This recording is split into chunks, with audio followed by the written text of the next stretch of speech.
that teachers, translations or interpretations. Any questions you have for languages? You can write it and then at the end we will answer the questions. All right. Thank you. So please write in. Thank you, Nishit. Please write in your questions and then we will take them once the session is over. So are you all tired? So mine is the last session for the day? Yeah, so mine is the last session. So that is when HRs come, when everything is closing down, right? Or when everything is opening. So are you all tired? Little bit? Yeah, so that is the job of an HR person. Even when the going gets tough or the tough gets the going, you have to like motivate people, get them going, get them all charged up. So my name is Bhakti. I work as a recruiter for senior leadership hiring. So if you look at what I did, I was an engineer, and once an engineer, always an engineer. So I did my engineering. I worked with TCS.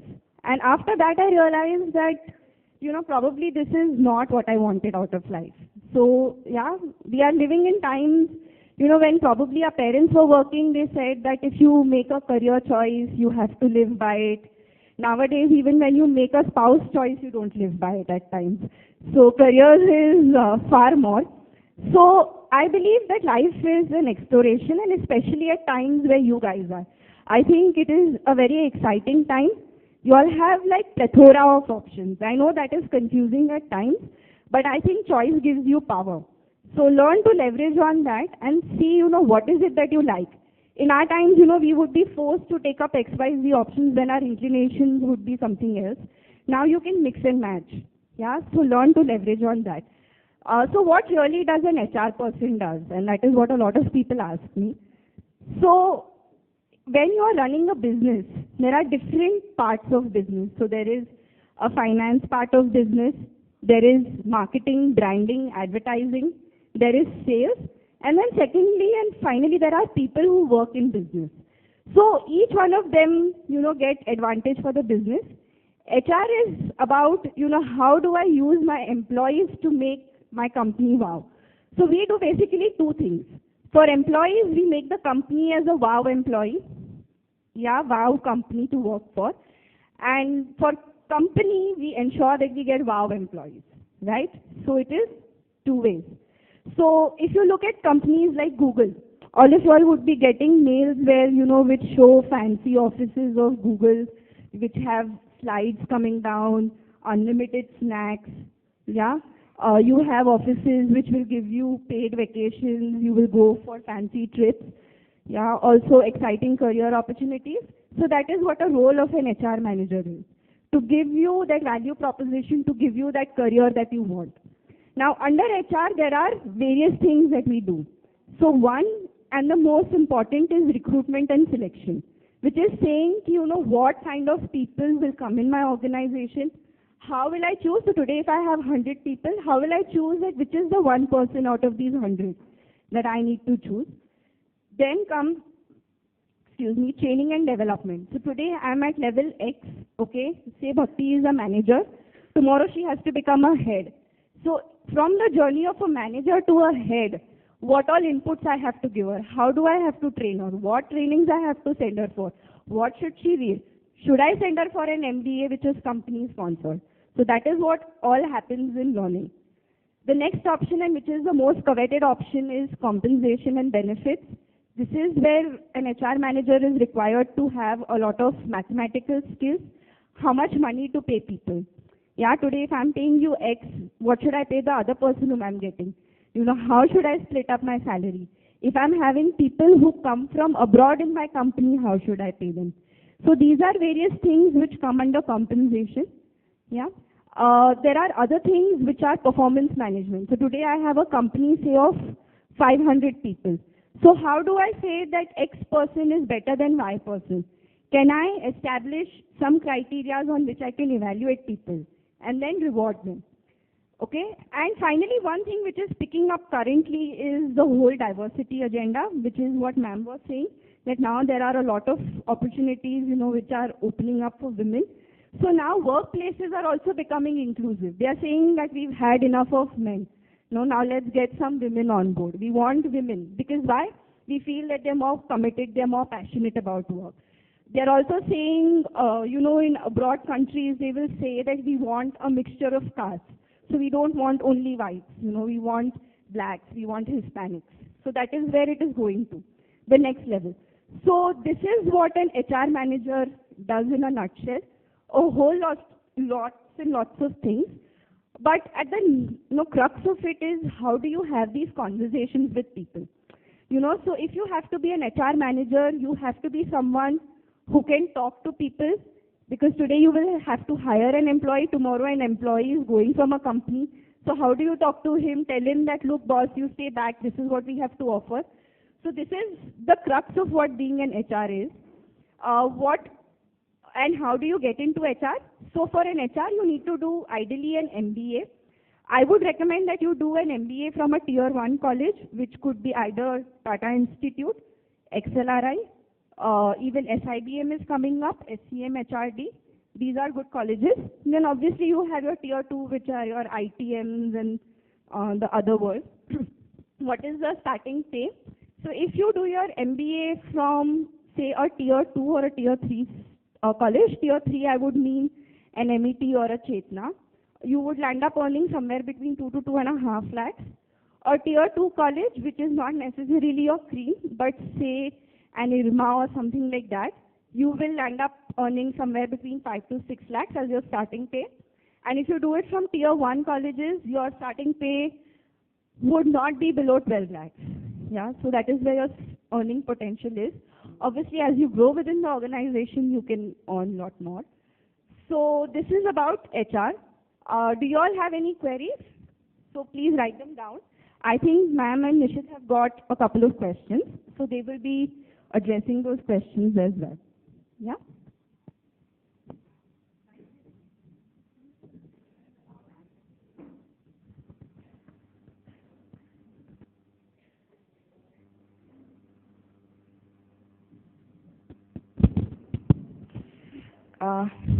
See, the questions that I've got are very mixed, and I don't think I can answer all of them. I will not be able to answer a question which is a really, I think lots of confusion is in the mind of this child who must have written, can I take part in Army, Navy, Air Force, Defense, without science?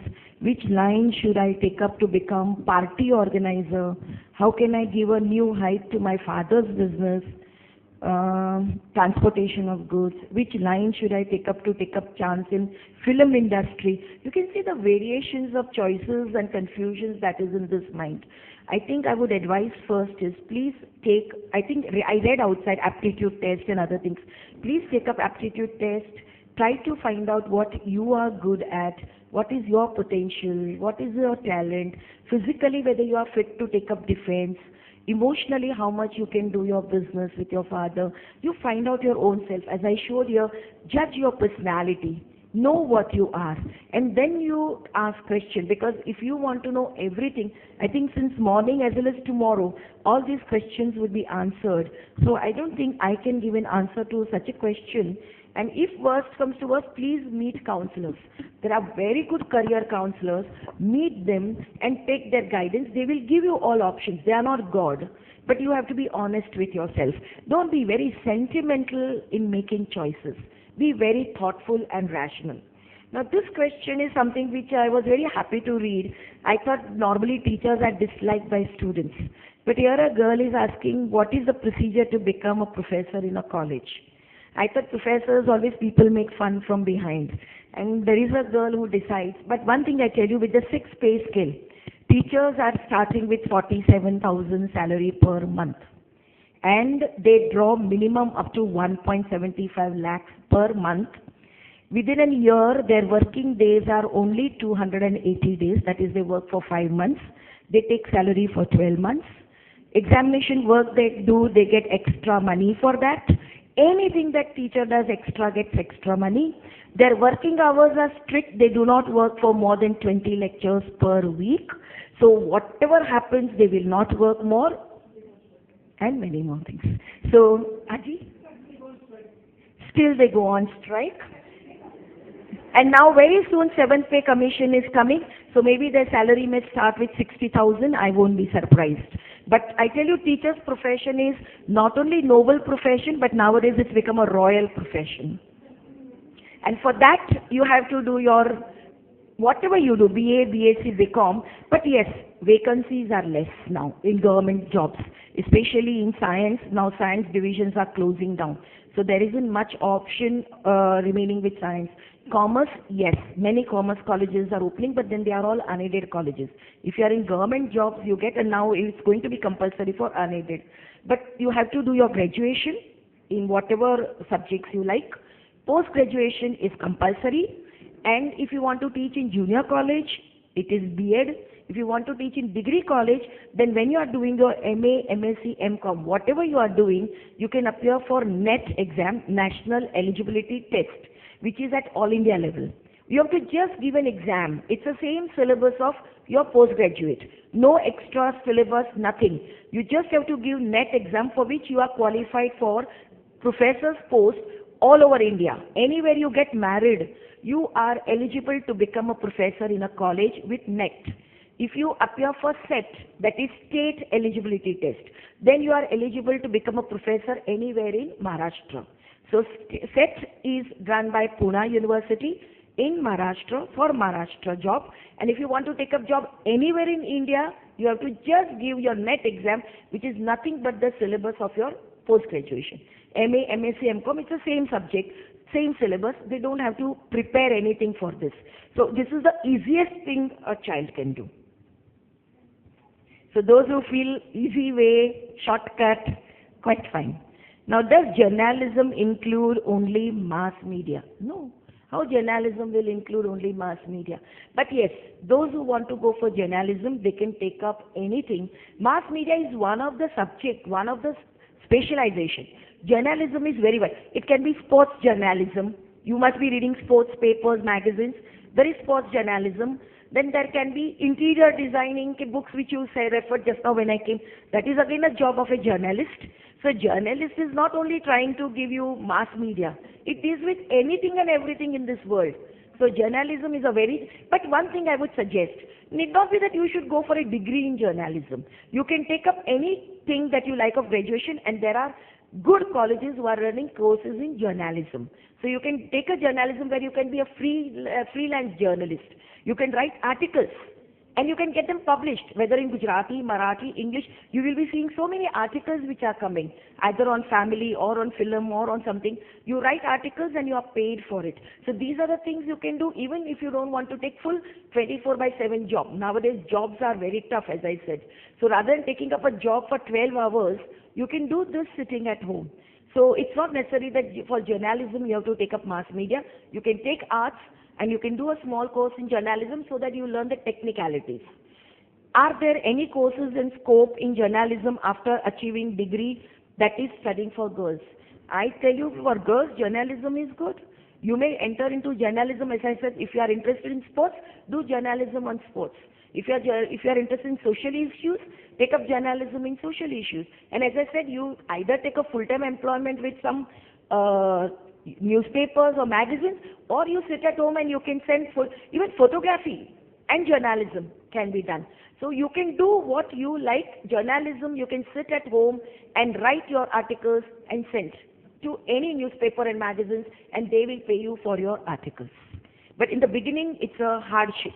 They will not pay you because you are an amateur. Once you start doing well, you are paid for every article that you pay. And that also you are paid as per the paragraph and the words, as you pointed out. How many lines, how many words, you are paid accordingly. Can a student who wants to major in languages also take up economics and maths? Now, in degree college, that is undergraduate, after 12th standard, you have an integrated course. That means first year, second year, third year are combined. Now university has started 6 semester courses. So you have not annual exam. You have first semester, second semester, third semester, fourth semester, and third year, fifth and sixth. And the result now that university, this is called credit-based semester system. And there in the first 2 years, you can take subjects like economics also, and maths also. But you have to find out on website which are the colleges that offer you economics and maths with languages. Now when you say major language means you are taking a language, maybe English literature, 6 units at third year. But first year and second year you have to take three more papers. So when you are taking English literature, you have to also take economics, you may also take politics, you may also take history, you may take philosophy, you may take sociology, depending upon your choice. So first 2 years, you have to do 3 papers, 3 different subjects. Then in the third year, you make a final choice. Whether when you took in first year economics, politics, and maybe language. If you have taken these 3 in first year, second year, again you have to do the same 3 papers, economics, politics, and one of the language paper. Then third year, you have to take out of these 3, either 3 papers or all 6 papers. So either if you feel I want to be in literature, then you take all 6. If you feel I want to be in economics, then take all 6 of economics. And if you want to do both, then take 3 papers. Choice is yours. You have got a choice. And now university gives you result of all the 6 semesters combined. We used to get result only of final year. Now the result is going to be cumulative result. It's a credit result now. Marks also they are going to continue for 3 years. Later on even marks will go, only grades will be given to you. So you can always improve upon your grade as you keep on going from one semester to second semester. So now there is a flexibility given to you. So because you all are too young to make a right choice. So therefore in the first year you can do. But please always have a habit of entering into all websites of different colleges. See what are the subjects they are offering, whether you are interested in that. Because all this information cannot be given in a career fair where people of different interests are coming. If you are only interested in one thing, then it can be done in detail. How do you get into banking and finance through arts? Now, as I said, when you get into economics, there are all colleges who have started add-on and value-added courses. So that is finance management courses, marketing courses, innumerable courses are running in each. That if you get into website, you'll come to know. So when you are doing your graduation, simultaneously you have to complete these value-added courses. It's not necessary that you should have BA degree in banking and finance. It's not required. It's not necessary that you should have BCom in banking and finance and therefore you get job into it. You can do BA and you can do courses in finance management and banking. You can give your competitive exams into this and you can enter into that stream. So it's not necessary now. You have got very flexibility, I tell you. There's lots of flexibility for you, and nobody wants a person saying, oh, if you have done BCom with finance, then only we take you in finance. No. Even you can do BA with economics, econometrics, and I have seen students doing better in MBA who have done economics and econometrics than even BCom students. I have got lots of examples where they are really appreciated because they know many things more than even sometimes than accounts and commerce students. Now, after doing 12th arts, can I opt or eligible for BMS? If yes, doing this way, there are more chances to get admission in BMS or not. Now for BMS now, again here university has become very liberal. BMS we give admission on the basis of 3 streams.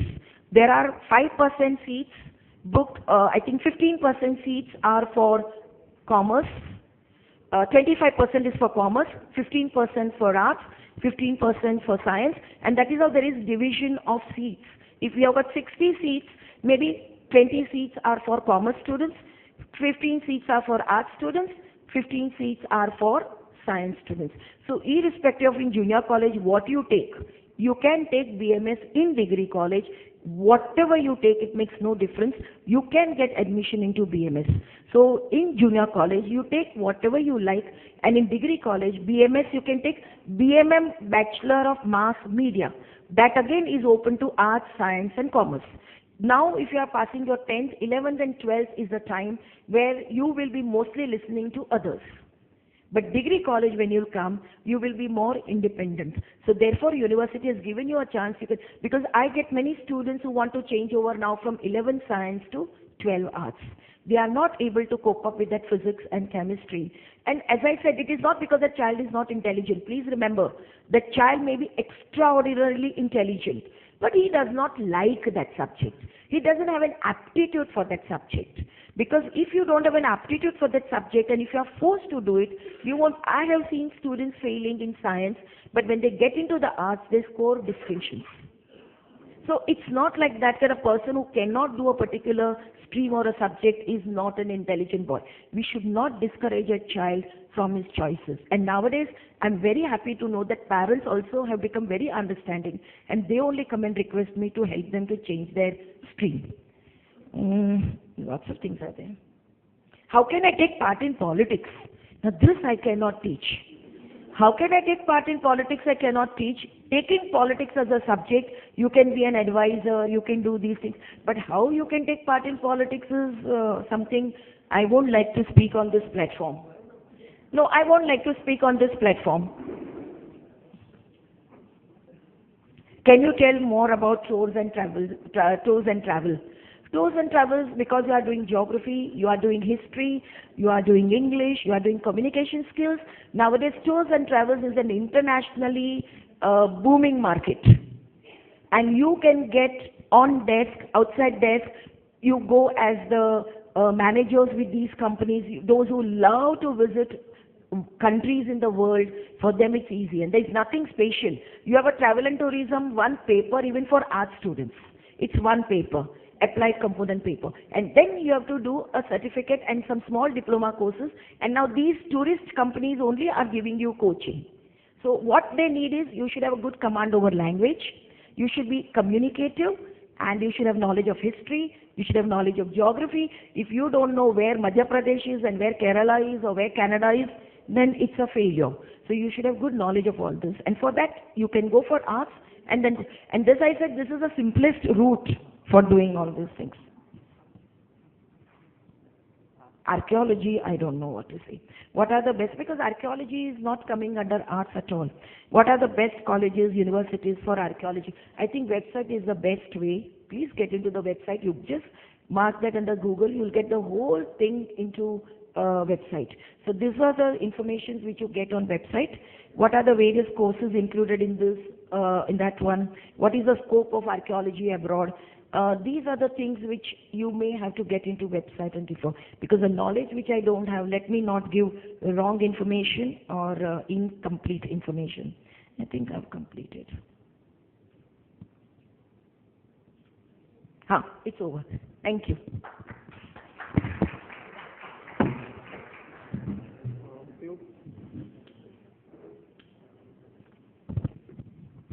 Hello. Yeah. Few questions I've got is, of all languages, which is language is widely used around the world? See, my friend, this question depends on the population. So let's say if China's population is high, so if you count overall, then it is Chinese language. So there is no point in knowing which language is used around the world. But if you think English aa jayega, if you can manage all across, maybe, may not be. कोई country में, let's say German है, they don't speak much English. They feel like you should know my language. They have an attitude and pride over the language. So it is always better to know one more language if you're traveling. Language learning can be taken part-time or a full-time. For full-time, what is the scope? Institute for Learning Language, fee structure. Language learning obviously can take up, you can learn as a part-time right now if you're a student. And slowly, gradually, you complete your graduation and do the masters. You can keep on learning languages. Technically, you can learn, you can master 2 languages within 5 years. I mean, I'm saying master means you can complete all the international exams if you start from right now, from 10th standard. Institute for Learning Language, depend which language you want to learn. As a language model, we provide majority of language. Fee structure depends on which language again. Is vocabulary of any foreign language easy? Is it easy to speak? How much time does it take to learn and speak a language? You will learn to speak language from the first day itself. Is it easy? Yes. Hindi, Marathi आपने कैसे सीखा? ABCD से start करते करते आप सीख गए, वैसे you will start learning another language. Vocabulary are also easy because आप starting से सीखोगे. As you said, the demand for Chinese, Japanese language is high in the near future. So should we learn the basics of these languages in this 3-month break, or French as an option in HSC? So should we learn French in order to be successful, go through the HSC? For especially SSC and HSC boards, the problem is like the focus on